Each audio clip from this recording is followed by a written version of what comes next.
Oke, kita lanjut lagi tentang pengetahuan tentang Allah ya. Bagaimana pandangan Nisa tentang ini? Yang pertama, kekuatan batin dari jiwa.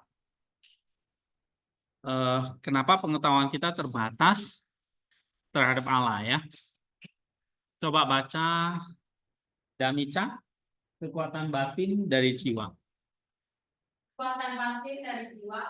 Jiwa manusia secara alamiah bergerak menuju keindahan yang tidak kita lihat. Manusia memiliki kekuatan batin yang bukan Material. yang memampukannya untuk melihat hal-hal yang spiritual. Barang siapa memurnikan jiwanya sedikit saja, ia akan melihat kasih Allah kepada kita dan dalam segala kemuniannya. Dan dia akan melihat maksud Allah dalam menciptakan jiwa kita. Dia akan menemukan bahwa umat manusia pada hakikatnya telah disatukan dengan hasrat akan kebaikan dan kesempurnaan, dan bahwa kodrat manusia telah disatukan dengan kasih yang diciptakan bercela dan lurus kepada kabar yang diberkati. Yang mana manusia adalah banyak kasih dan ketertarikan ini menyebabkan manusia mengalami kerinduan yang tak berkesudahan kepada Allah, yang merupakan tujuan akhir dari semua keinginan dan semua perenungan. Iya. Jadi Nisa bilang apa? Jiwa manusia. Iya. Jiwa manusia itu pada dasarnya apa? Bergerak. Bergerak menuju mana? Iya, itu apa itu? Keindahan tak terlihat itu apa? Allah. Jadi memang jiwa manusia itu alamiahnya, naturnya itu akan ke sana. Ya. Nah, sehingga jiwa manusia itu punya kemampuan apa? Kemampuan ilahi. Punya kemampuan melihat hal-hal yang spiritual. Tapi dia mengatakan, kalau kamu memurnikan jiwamu sedikit saja, kamu akan melihat kasih Allah dalam segala kemurnian dia. Nah, itu artinya apa? Jiwa manusia harus murni. Nah, kenapa harus murni?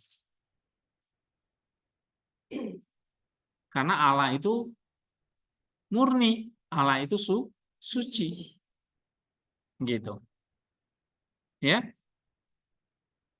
Lalu dia katakannya apa? Itulah maksud Allah dalam menciptakan jiwa kita. Apa maksud Allah dalam menciptakan jiwa kita? Supaya manusia itu apa? Iya, bergerak tadi, ya.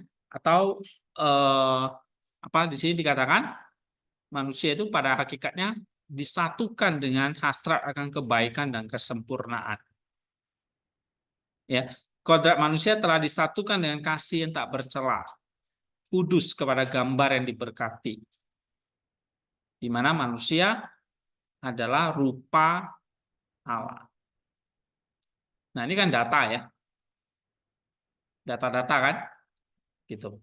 Kasih dan ketertarikan itu menyebabkan manusia mengalami kerinduan tak berkesudahan kepada Allah, dan tujuan akhirnya adalah dari semua keinginan dan perenungan itu adalah Allah. Itulah Allah itu menciptakan jiwa dalam diri kita.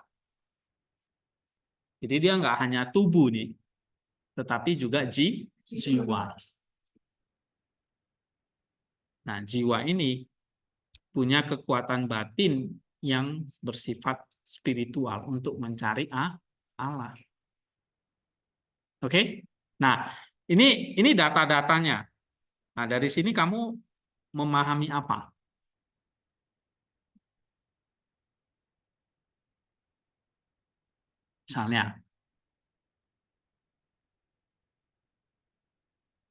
Misalnya, oh Tuhan menciptakan kita memiliki jiwa supaya jiwa ini punya kemampuan untuk mencari, mendekat kepada Misalnya gitu.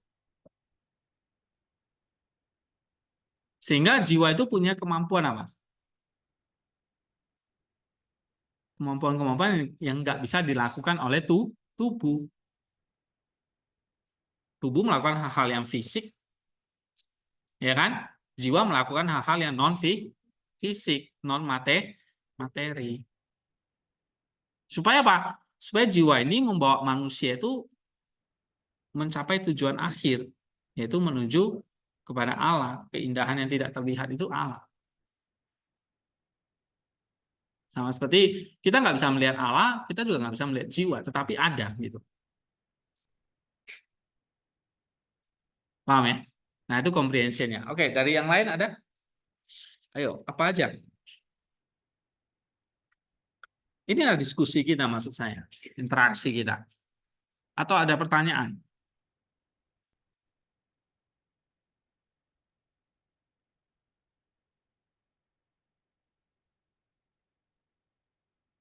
Jadi kalau saya tanya, di sini fungsi jiwa apa?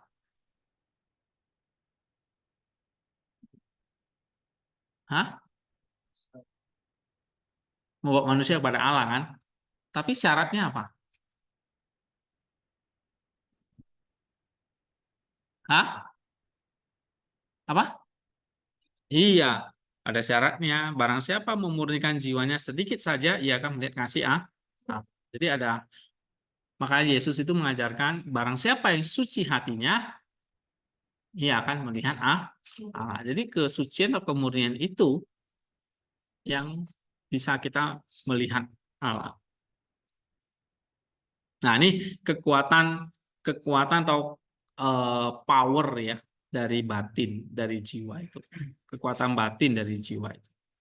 Jadi kalau tertanya, apa kekuatan batin dari jiwa?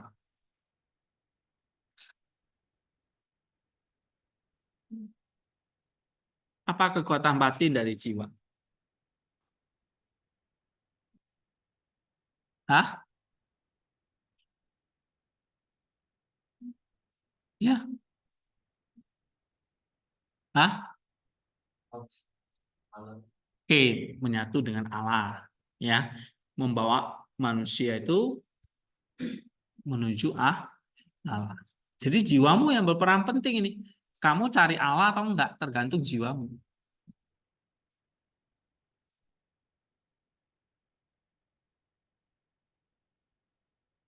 Kalau binatang, nggak bisa. Kamu ngajarin binatang itu cari Allah, nggak bisa dia. Misalnya anjing gitu ya. Ayo sembayang anjing. Cari Tuhan dulu, doa dulu. Bisa dia? Enggak, karena dia nggak punya kemampuan itu. Ya, dia nggak punya kemampuan ini tadi. Yang jiwa manusia itu bergerak menuju keindahan yang tidak terlihat. Jiwa anjing itu ya dia cari tuannya yang terlihat. Benar nggak? Kalau nggak ada tuannya dia sedih, dia nggak mau makan, ya kan? Pernah punya anjing gitu? Nah, anjingnya bahkan bisa nangis, iya kan? Karena tuannya pergi gitu, bisa nangis, nggak makan berhari-hari sampai mati gitu. Anjing itu binatang yang setia gitu. Dia punya jiwa, tapi bukan bergerak menuju keindahan yang tidak terlihat. Anjing itu harus sesuatu yang terlihat, tuannya terlihat gitu. Jadi kalau kita cari sesuatu yang terlihat, maka level kita level binatang. Seperti binatang anjing itu.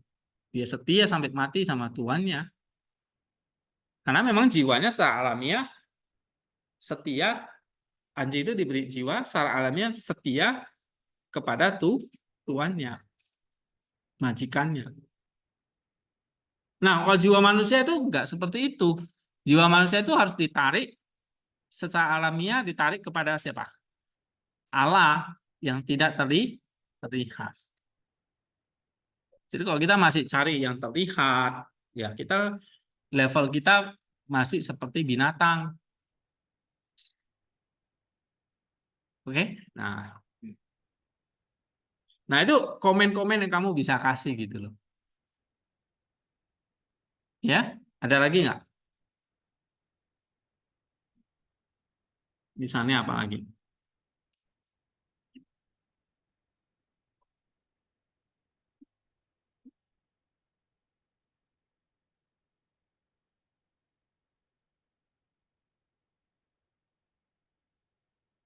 Nggak ada.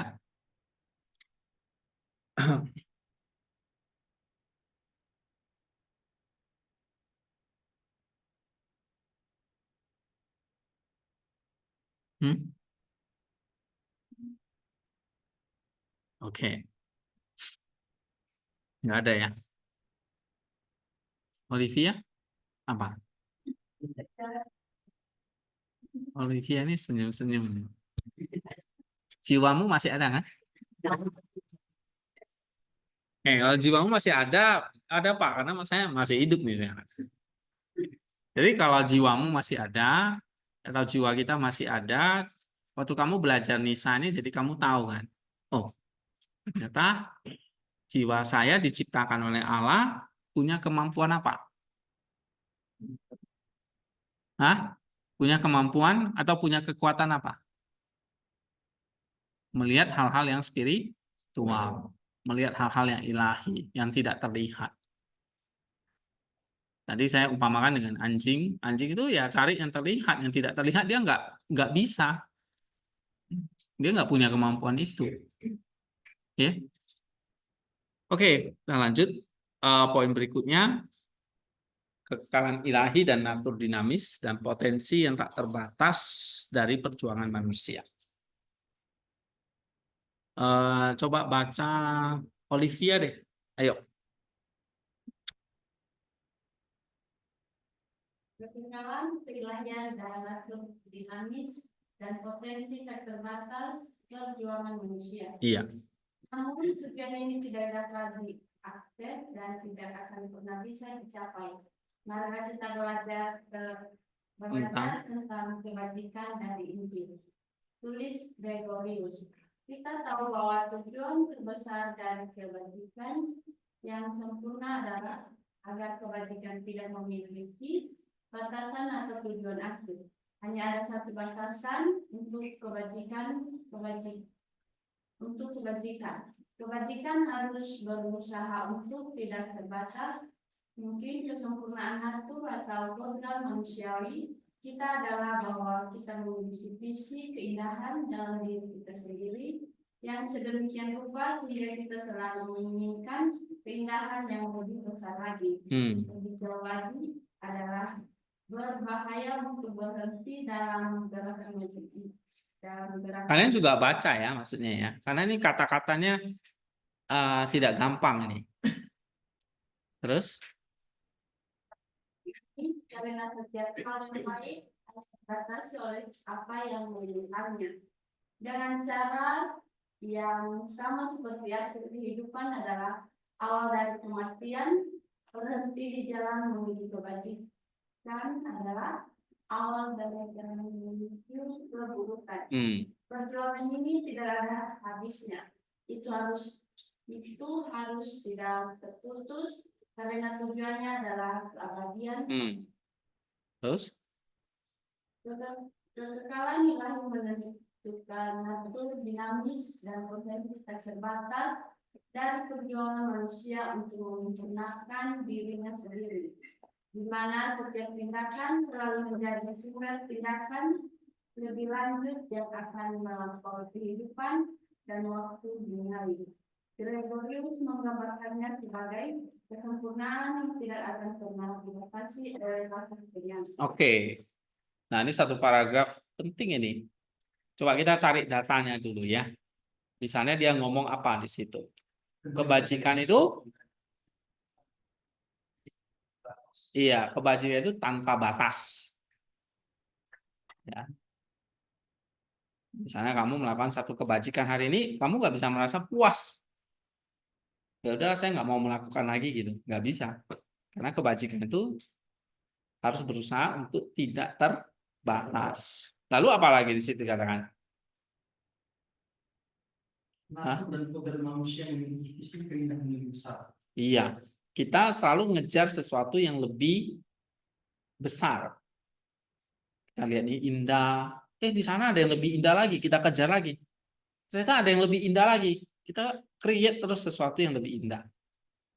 Ya kan? Nah, itu natur kita. Nah, terus apa lagi dia katakan? Kalau kita berhenti dalam gerakan maju ini dia katakan, maka apa? Kita akan berhenti di jalan menuju kebajikan, dan ini awal dari keburukan. Ya kan? Ini dia. Jadi kalau kamu sudah merasa puas nih, nah puas itu menuju awal kehancuran kamu. Kamu puas dan merasa pintar misalnya, ya udah itu awal dari kebodohan. Misalnya ya, paham nggak? Oke, terus apa lagi? Dia katakan perjuangan ini tidak ada habisnya. Ya, kita tidak boleh terputus dari jalan menuju keabadian. Karena keabadian itu nggak ada ujungnya kan? Ya, tujuannya jelas keabadian. Jadi tidak boleh apa ya? eh, Tidak boleh terputus. Terus apa lagi dia katakan? Iya, sebelumnya itu apa di situ? Karena ini kekayaan lain menentukan natur dinamis dan potensi tanpa batas dari perjuangan manusia untuk menyempurnakan dirinya. Di mana setiap tindakan selalu menjadi sumber tindakan lebih lanjut yang akan melampaui kehidupan dan waktu duniawi. Jadi satu tindakan kita akan diikuti tindakan-tindakan yang lain tanpa putus, terus sampai keabadian. Gitu. Ya, Pak, kalau mati gimana? Iya, tubuhmu berhenti, tapi jiwamu akan terus bertindak sampai keabadian. Sampai yang Tuhan bilang kehidupan kekal itu. Ya, karena tadi kebajikan itu tidak pernah habis, tidak terbatas. Sebab Allah itu tidak terbatas. Nah, dari sini udah dapat data kan? Kamu memahaminya apa dong? Data-data ini kan kamu bisa kutip langsung atau kamu paraphrase gitu ya, atau kamu ringkas gitu. Kalau kamu ringkas kan, misalnya kamu akan ringkasnya seperti apa ini? Ternyata kebajikan merupakan visi kita untuk mencapai kesempurnaan. Ternyata kebajikan Merupakan visi kita untuk mencapai kesempurnaan. Kebajikan visi kita untuk mencapai kesempurnaan yang tanpa batas misalnya. Sehingga kebajikan itu tanpa batas. Oke, itu kan diringkas gitu ya. Nah, dari situ kamu pelajari apa? Komennya apa? Atau comprehensionnya apa? Nah, ternyata manusia itu misalnya ya, manusia itu punya kemampuan yang luar biasa, ya kan? Kemampuan yang luar biasa karena apa? Manusia itu punya jiwa untuk selalu mengejar keindahan itu. Jadi kayak gini, Yesus mau mengatakan nih, kita mau mencari Allah, nggak dapat terus kejar lagi, nggak dapat lagi kejar lagi, kejar lagi, kejar lagi, kejar lagi, kejar lagi, gitu. Nah, itu kamu mengejar keindahan yang tanpa henti. Ya, jadi di sini ya, menentukan natur dinamis dan potensi tanpa batas dari perjuangan manusia. Manusia itu tadi dikatakan untuk menjadi serupa dengan Allah ini ya perjuangan ini, kejar terus tanpa henti. Allah ini yang dikatakan apa? Keindahan yang tidak terlihat. Nah, itu yang dikatakan oleh pemazmur, jiwaku haus akan Allah. Ini bukan sekedar kalimat yang gampang ya diucapkan, tapi ya memang kita ngerti sekarang jiwa kita itu tanpa batas, ya mencari Allah yang memang tanpa batas, sehingga nggak pernah berhenti. Makanya haus. Tapi kata haus itu ya kalau kita minum ya kalau udah ini kita stop ya kan. Tapi haus kita minum lagi maksudnya. Ya, itu kita haus kita minum lagi. Kita minum lagi, kita minum lagi.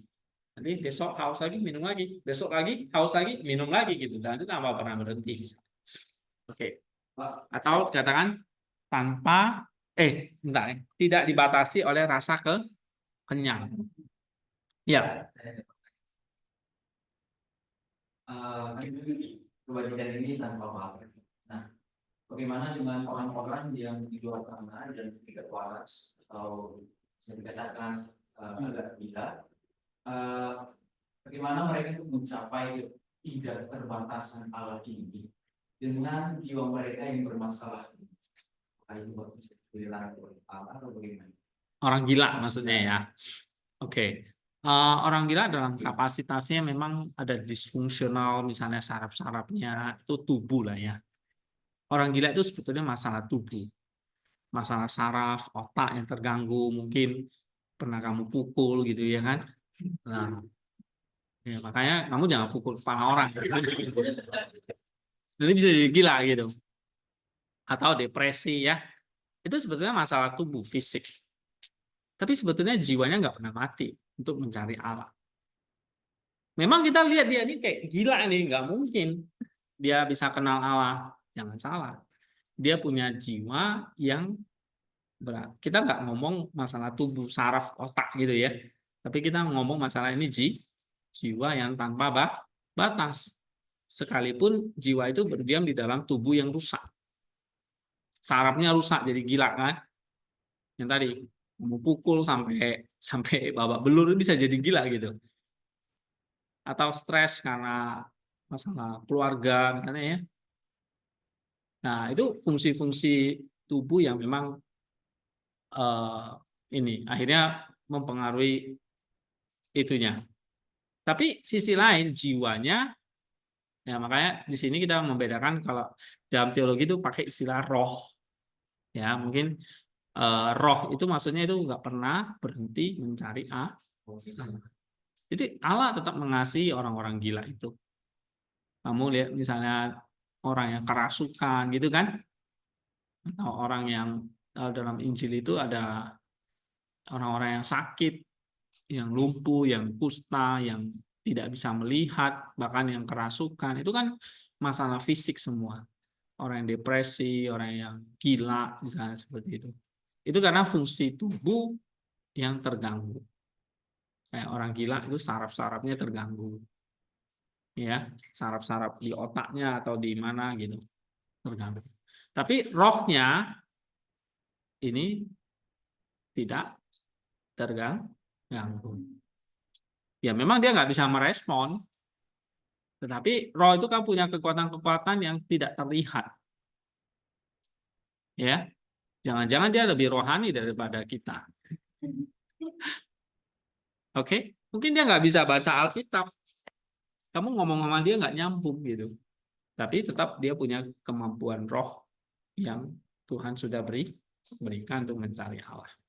Ya, oke. Ada pertanyaan nggak? Ya. Pada saya kan yang tadi kita kebajikan yang tidak terbatas. Lalu kita bisa melihat dalam sekarang kita sebagai manusia yang rapuh akan dosa dan bangunnya. Apakah itu tidak menghalangi kita untuk mencapai kelebihan bernapas itu? Ya, dosa itu memang salah satu disease ya, penyakit dari jiwa.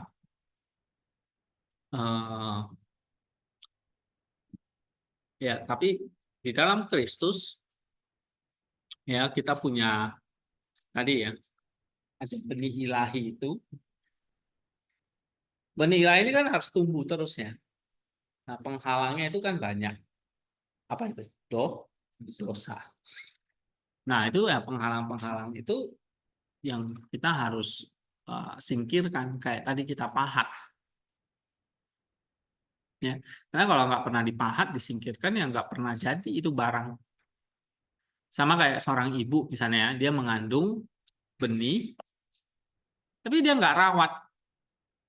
Dia makan sembarangan, dia mungkin hidup sembarangan, dia membahayakan benihnya kan, bisa keguguran kan. Nah, sama seperti kalau kita tidak menjaga benih ilahi itu, kita hidup sembarangan, kita berbuat dosa dan sebagainya, ya benih itu bisa keguguran. Gitu. Ya. Nah, jadi kita tidak boleh main-main dengan dosa. Ya. Nah, nanti Nisa juga akan bahas nih tentang kehidupan manusia, bagaimana nanti tentang menjaga atau menghadapi masalah dosa dan kejahatan.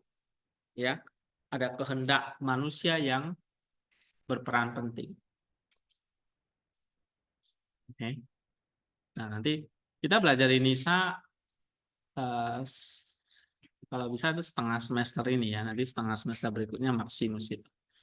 Nah, jadi kita nanti akan bandingkan gitu ya konsep-konsep mereka tentang dosa. Nanti yang kamu tanya itu bagus sekali. Nah, tadi Nisa akan menasihatkan kita pakai kehendak bebasmu. Nah, tapi gimana nih kehendak bebasnya harus gimana nih? Nah, nanti dia bahas di sini di dalam halaman 49 hidup manusia ini. Oke, jadi pertanyaanmu udah jauh ke depan ini ya, di halaman 49 nih. Kita baru halaman 16. Ya. Oke. Ya, ada lagi? Ya. Saya mau mungkin kita renungkan. Saya tertarik dengan Gregorius. Gregorius. Tertarik kan?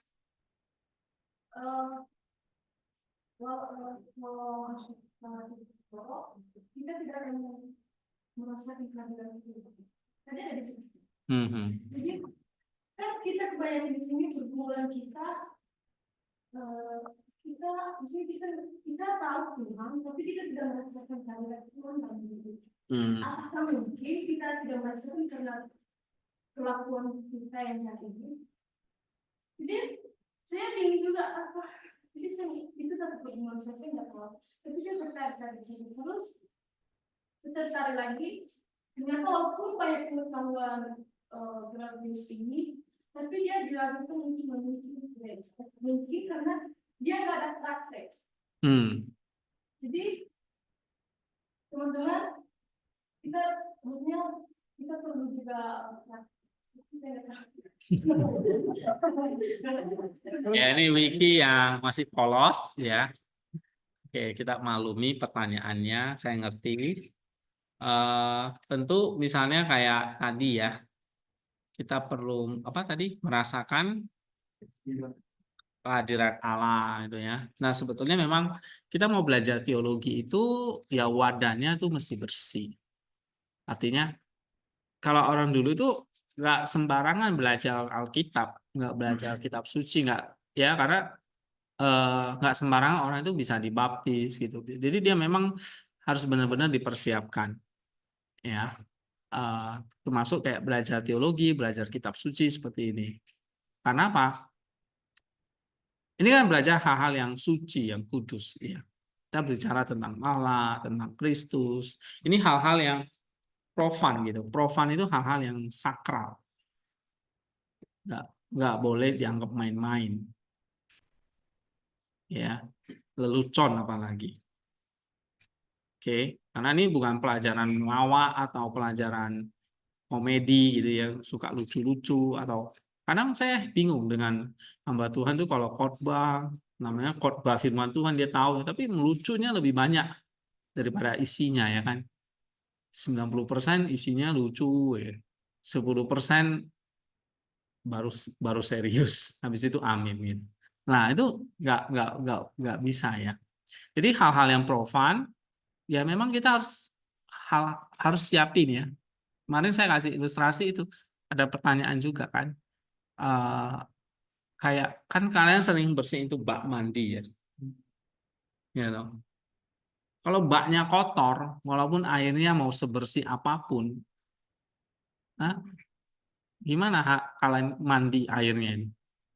Airnya bersih atau kotor? Kotor. Walaupun ini pelajaran yang bersih nih, tapi dimasukin di dalam hati yang kotor. Kata tadi si Wiki jorok katanya ya. Jadi apa? Iya, jorok juga gitu. Oke, bukan Allahnya yang jorok gitu, ya, tapi kitanya yang ini. Nah, sehingga memang ini harus berbarengan ya. Makin kita belajar teologi, makin suci kita. Makin suci, makin mau kita mengejar Allah.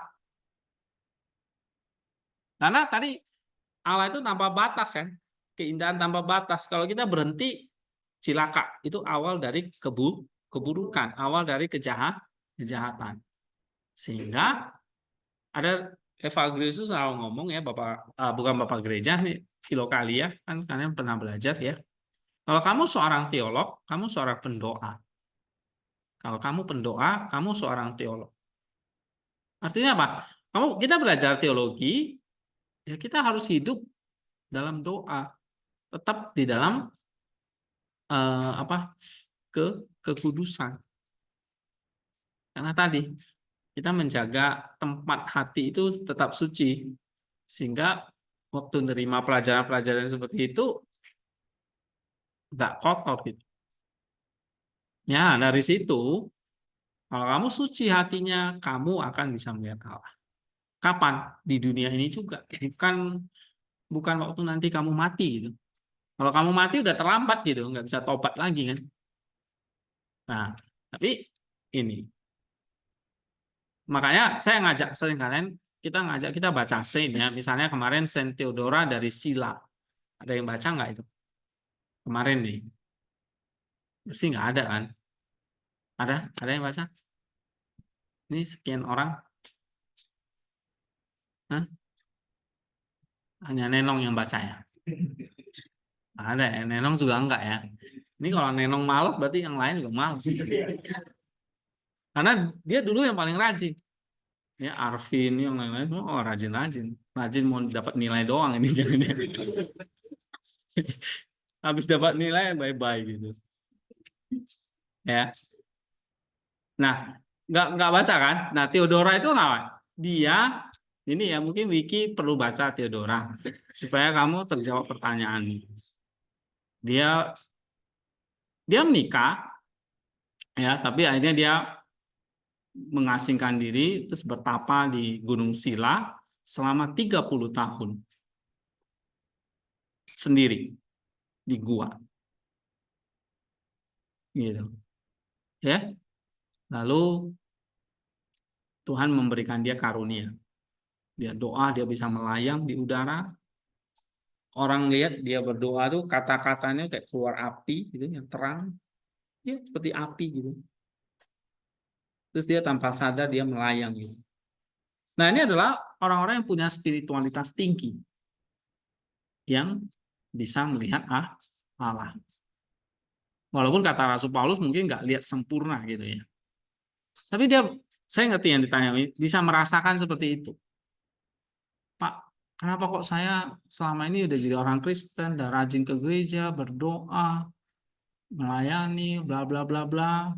Tapi hidup saya kok hampa ya, nggak. Kayaknya Allah itu nggak ada, kayak gitu-gitu. Itu cerita-cerita yang karena kamu hidupmu tidak pernah suci.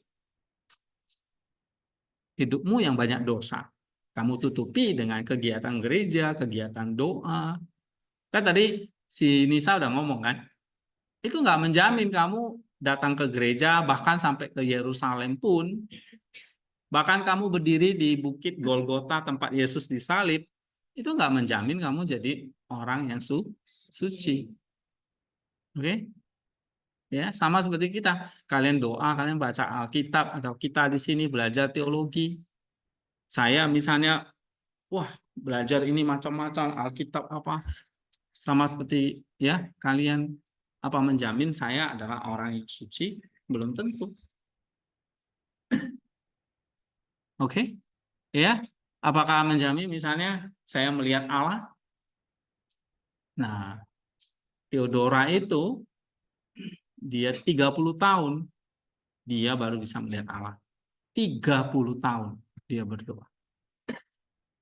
Kamu baca kisahnya.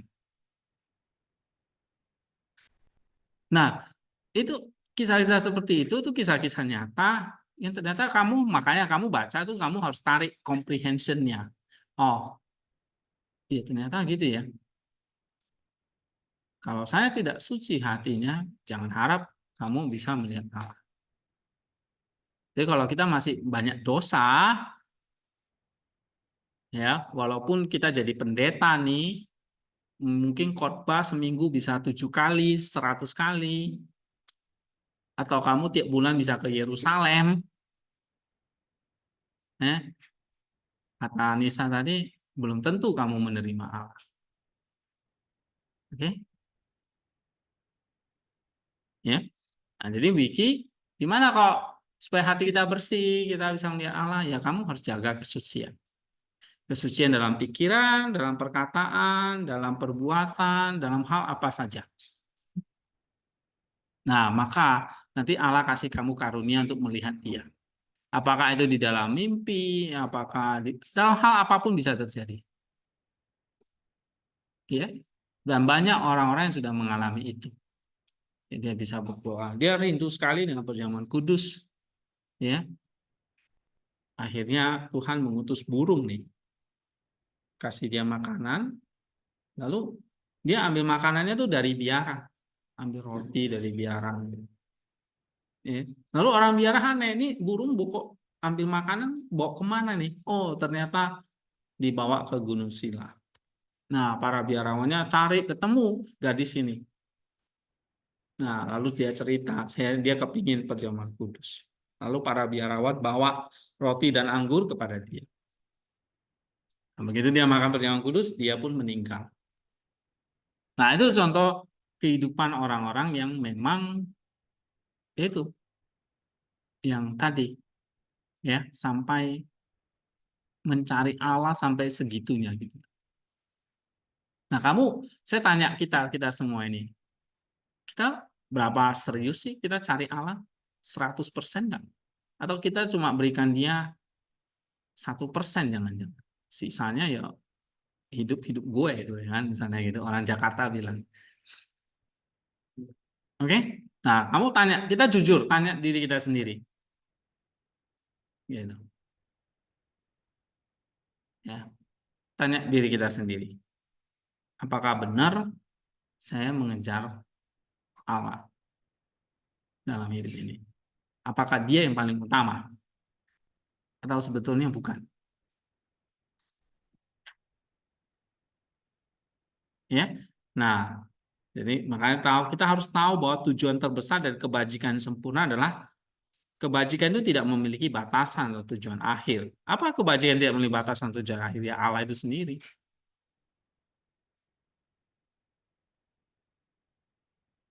Oke.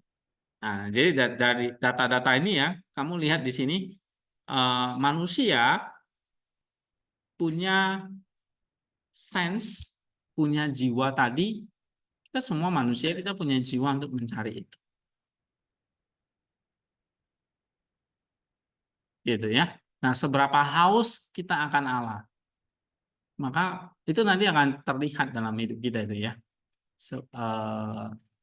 Seberapa haus kamu belajar tentang dia, kamu mempraktekkan apa yang dia ajarkan, kayak gitu.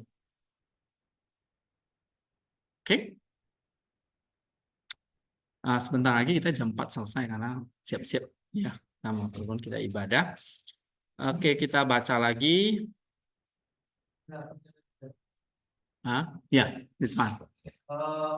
Mengenai jiwa itu apakah bayi mempunyai jiwa sebelum dilahirkan?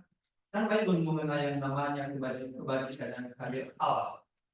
Apakah mereka sudah merasakan jiwa yang sempurna dengan Tuhan, dan apakah mereka melihat Allah di dalam kandungan ibunya tersebut, Pak? Iya, bayi itu kan sudah jadi manusia ya.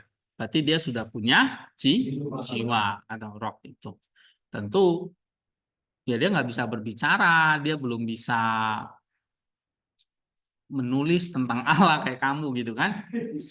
Nah, tapi ya tadi saya katakan, mau bayi, mau orang gila, semua punya roh yang sama yang dari Allah. Yang roh itu adalah gambarnya Allah, pasti mencari Allah. Ya, makanya jiwa itu pada akhirnya nanti ini, apa tadi dikatakan, jiwa manusia secara alamiah bergerak menuju keindahan yang tidak terlihat. Pasti ke sana. Mau dia orang ateis yang katanya ngaku nggak percaya Allah pun ke situ.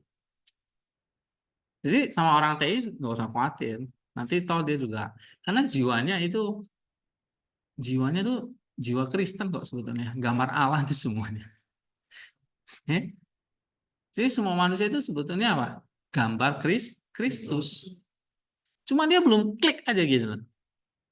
Nah, dia belum klik, belum punya iman pindah ke atau pindah ke eh, apa ke kodrat yang baru itu. Nah, nanti kalau dia klik suatu saat dia akan pindah. Ya tugas kita adalah apa? Dia kasih tahu gitu, supaya bisa klik. Yang ngotot nggak usah paksa, gitu kan misalnya. Nggak usah debat-debat gitu ya biarin aja. Ya. Tuhan bisa pakai segala macam cara. Gitu ya. Oke, tentang bayi itu ya.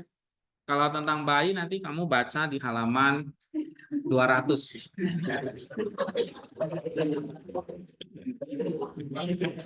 Oke, iya ya. Kata pribadi kerja yang lebih besar dan kita bisa lihat dari Gregorius. lain bahwa itu akan membawa pada Hmm. mana kalau misalnya ada orang ini dia sedang berjuang atau mengejar yang lebih besar,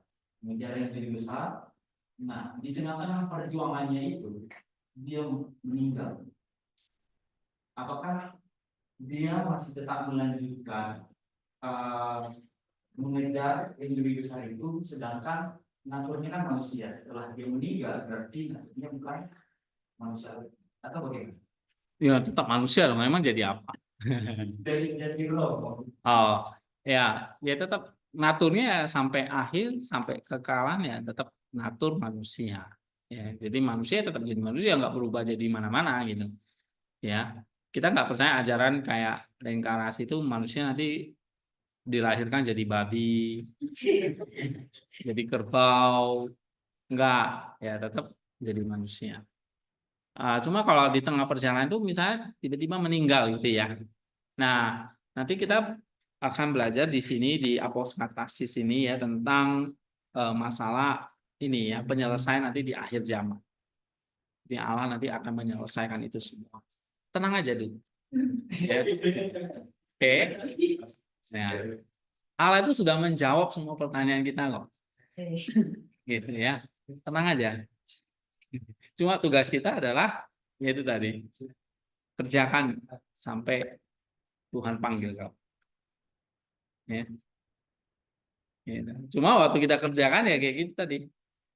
Ya, ada naik turunnya gitu ya kan. Nah, makanya eh, perjuangan ini nggak gampang gitu. Ya. Tadi yang seperti yang diceritakan Wiki ini kayak nggak rasain hadirat Tuhan kayak gitu ya. Nah, nanti kita baca ini semoga semua makin merasakan kehadiran Tuhan. Oke, satu paragraf deh ya. 5 menit lagi kita selesai. Coba baca, Arvin. Mulai. Mempelai laki-laki secara konstan mengatakan kepada jiwa untuk bangkit dan datang kepadanya. Bagi orang yang telah benar-benar bangkit, kebutuhan terus-menerus untuk bangkit tidak akan pernah berakhir. Dan bagi orang yang telah pergi untuk menemukan Tuhan, jalan menuju kesenangan ilahi tidak pernah habis. Kita harus bangkit tanpa henti, dan bahkan ketika kita mendekati tujuan, kita tidak boleh berhenti bergerak maju. Tuhan telah berfirman, barang siapa haus hendak ia datang kepadaku dan minum. Yohanes pasal 7 ayat 27. Gregorius menjelaskan, Tuhan tidak menetapkan batas untuk rasa haus ini atau upaya yang diperlukan untuk mencapainya, atau kenikmatan yang akan kita dapatkan ketika kita minum. Sebaliknya, dia tidak menetapkan waktu yang tepat, tetapi menasihati kita untuk terus-menerus haus dan minum, dan untuk terus berusaha mencapai dia. Pengenalan sejati akan Allah dicapai melalui jalan kehausan, usaha, dan perjuangan yang kuat. Ini adalah hasil dari hasrat yang sama kuatnya dengan hasrat cinta kasih, Eros. Hasrat tadi ya. Dalam Alkitab, Kidung Agung menggunakan gambaran pernikahan untuk mewakili persatuan jiwa yang tidak terwujud, rohani, dan non-materi dengan Allah. Allah adalah kasih dan Ia mengutus kepada mereka yang akan diselamatkan, anak panah pilihan dan anak tunggalnya. Dan setelah terlebih dahulu mencelupkan 3 anak panah itu di dalam roh kehidupan. Anak panah ini adalah iman, ketika jiwa bergerak atas dalam pendakiannya menuju keilahian. Ia melihat dalam dirinya sendiri anak panah yang manis ini, anak panah cinta yang berapi-api, dan siksaan gairah yang manis dilipat gandakan. Gairah ini adalah cinta kita kepada Allah dan kerinduan untuk bersatu dengan. Nah, ini yang tadi yang saya jelaskan. Kamu punya hasrat gak? Punya eros gak sama Allah? Atau kamu cintanya cinta monyet? Tahu cinta monyet ya? Oke. Atau kamu cintanya cinta buaya darat? Cinta matre, oh, kalau butuh aja baru datang minta. Ayo, cinta kita sama Allah gimana? Nah, apa yang diajarkan Nisa di sini? Cintanya itu seperti Tuhan katakan, haus. Ya kan? Pernah merasa haus? Mungkin kita di sini air berlimpah gitu ya. Coba ya puasa. Nah, itu salah satunya puasa itu adalah haus itu atau lapar itu. Ada air memang, tapi jangan minum. Sampai kamu benar-benar kering dan benar-benar mau mati itu baru minum. Begitu kamu mau minum air itu, itulah hasrat itu kuat gak? Nah, itu yang harus kita miliki, eros yang kita harus miliki, hasrat yang harus kita miliki untuk mengenal atau menyatu dengan Allah. Oke? Nah, jadi di sini dikatakan kayak dalam Kidung Agung ya, ini mempelai laki-laki yang khas cinta dengan mempelai perempuannya. Kristus sebagai mempelai laki-laki cinta sama kita manusia. Dia punya eros. Bahkan eros dia sampai dia datang dan mati di atas kayu salib. Nah, cuma manusia respon baliknya erosnya kurang nih. Benar kan? Nah, oke. Nah, makanya di sana nih ya. Allah, pengenalan sejati akan Allah dicapai melalui jalan usaha. Coba latihan ya. Rasanya kalau minum air ini ya, kalau udah haus banget gitu kalau minum, waduh. Rasa hasratnya itu begitu. Ada yang rebut airnya kita siap mati juga ya. Kamu ambil air saya bunuh kamu, nggak? Itu hasrat itu namanya. Oke. Nah, ada hasrat, ada usaha atau perjuangan yang kuat. Atau istilahnya dia apa? Eros. Ini seperti anak panah cinta yang berapi-api. Ya, atau siksaan gairah yang manis dilipat gandakan. Ada 3 anak panah pertama itu iman, anak panah kedua itu cinta, anak panah ketiga itu eh, gairah tadi ya, yang dilipat gandakan. Ya, makanya kenapa kalau kita menyatakan pada iman harus ditambahkan dengan perbuatan. Itu artinya apa? Cinta kita tuh harus dilipat gandakan gitu. Ya. Jangan cuma ngomong tapi perbuatan misalnya gitu. Jangan cuma iman tapi tambah perbuatan. Jangan cuma hanya ada eros tapi eros yang bagaimana nih? Ya, yang dilipat gandakan enggak? Nah, itu. Oke, ada pendapat nggak dari kalian tentang ini? Tentang eros ini?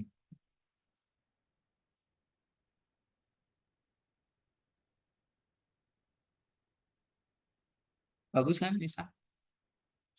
Nah, ini belum apa-apa ini. Nanti kalian baca lagi, kalian akan terkaget-kaget yang dia tulis. Ya, ayo. Kita percaya bunda yang kita kasih ke Tuhan itu sesuai dengan standar yang Tuhan mau. Ya pasti nggak bisa memenuhi Tuhan standar. Tapi Tuhan itu selalu, ya itu tadi. Dia tahu ya seberapa besar lah. Sampai rambut kita putih dia tahu ya kan. Soalnya seberapa besar hasrat kita, ya kita dengan Tuhan yang tahu. Tuhan tahu, kamu juga tahu. Apakah masih 10%, 20%? Ya, mungkin dengan orang lain kita bisa bohong gitu ya. Oh, saya cinta mati. Tapi nggak tahu, oh kamu nggak seperti itu gitu loh. Ya, sehingga memang kita perlu kejujuran di sini. Oke. Ya. Kita ya kita memang mengaku bahwa kalau memang kita cintanya bisa belum seperti tadi ya, belum punya eros, mungkin cinta kita masih kayak tadi yang saya bilang, cinta-cintaan lah, moody ya, moody tahu ya, suka errol gitu ya, moody itu nggak stabil gitu ya. Tapi ya itu that's human ya, maksudnya jiwa manusia itu kan makanya tadi Nisa bilang jangan berhenti gitu. Terus. Artinya ya tambah terus gitu. Ya. Kayak perjalanan sama musafir di padang gurun itu seperti itu. Dia jalan sampai cari mata air itu loh. Oasis itu. Dia udah jalan 1 hari, 2 hari, 3 hari, nggak ketemu mata airnya. Padahal udah dekat nih, dia berhenti, mati dia. Ya kan? Nah, tapi kalau dia jalan terus sampai dia ketemu, wah, dia lihat air itu kayak lihat apa? Lihat Allah, ya kan? Nah, jadi jiwaku haus akan alam. Nah, itu kayak kita itu tadi, kita berhari-hari nggak minum, begitu kita lihat air, waduh, itu kayak kita lihat Allah, ya. Nah, jadi kalau kita punya hasrat cinta akan Allah, ya kita jadi ngerti ya, cinta itu ternyata memang harus sifatnya eros gitu ya, hasrat, nafsu gitu ya. Nah, nanti sore saya akan coba tentang nafsu. Apa beda daging, nafsu,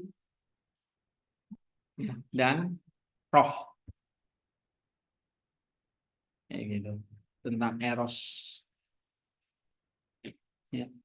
Jadi kita belajar Nisa lagi di gereja. Ya, kalau jemaat itu kan kalau dengar yang motivasi, saya sekali dengerin berat ya kan. Nggak ngerti ya udah. Bukan urusan saya. Oke. Kita sampai di sini dulu ya. Kita lanjut lagi minggu depan. Nah, tugas saya adalah kalian ini ada berapa paragraf yang kita baca ya. Misalnya nih ya 1, 2, 3. Yang tadi tentang kisah hidupnya nggak usah ya. Ada 3 paragraf ya. Nah 3 paragraf itu kalian kumpulin datanya. Kumpulin saja datanya apa yang kalian dapat. Minimal 1. Lalu comprehension. Nah, nanti paragraf yang kedua, kamu baca lagi. Kutip langsung aja ya, belajar kutip langsung dulu, nggak usah paraphrase. Kamu kutip langsung datanya, misalnya tadi ini kan menarik ya. Kali ini, ternyata cinta kita atau pengenalan sejati kita akan Allah itu melalui jalan. Nah, ini adalah hasil dari hasrat yang sama quote-nya dengan hasrat cinta atau eros. Nah, kamu kutip, terus kamu komentari. Oke? Nah, minimal juga ada 3 paragraf Ya minimal satu paragraf, minimal satu, minimal ya. Lebih dari itu nggak bagus. Nah itu nanti dikumpulin. Karena saya mau kalian berlatih tadi seperti ini.